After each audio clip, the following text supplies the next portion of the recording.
টানা তৃতীয়বারের মতো ইন্ডিয়ান প্রিমিয়ার লিগ আইপিএলে নিলাম অনুষ্ঠিত হচ্ছে ভারতের বাইরে। 16 ডিসেম্বর সংযুক্ত আরব আমিরাতের আবুধাবিতে অনুষ্ঠিত হবে এবারের আইপিএল নিলাম। বিশ্বের সবথেকে দামি ক্রিকেট লিগ আইপিএল, যেখানে থাকে টাকার ঝনঝনানি। আইপিএলে মাঠের লড়াইয়ের আগে দর্শকদের বাড়তি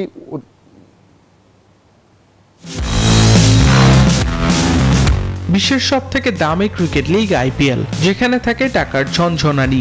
আইপিএলে মাঠের লড়াইয়ের আগে দর্শকদের বাড়তি উন্মাদনা কাজ করে সে আসরের নিলামকে ঘিরে। 2026 সালের আইপিএল এর 19তম আসরের নিলাম অনুষ্ঠিত হতে যাচ্ছে ভারতের বাইরে। এ নিয়ে টানা তৃতীয়বার খেলোয়াড় কেনা বেচা হবে ভিন দেশে। যুক্তরাষ্ট্রের 1 নম্বর জিম চেইন গোল্ড জিম এখন আবারও বাংলাদেশে।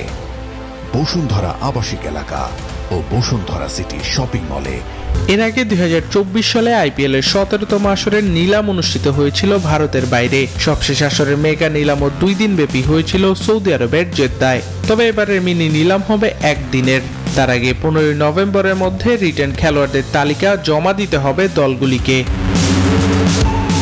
এরপরই মূলত তালিকা চূড়ান্ত হওয়ার পর আইপিএল এর জন্য নিবন্ধিত খেলোয়াড়দের সংক্ষিপ্ত তালিকা প্রস্তুত করা হবে নিলামের জন্য।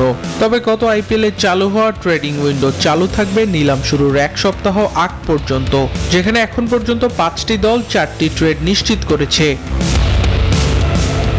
যার মধ্যে বড় নাম 5 বারের চ্যাম্পিয়ন মুম্বাই ইন্ডিয়ান্স ভারতীয় অলরাউন্ডার শার্দিল ঠাকুর এবং ওয়েস্ট ইন্ডিজের শেরফান রেদারফোর্ডকে অল ক্যাশ চুক্তিতে দলে নিয়েছে।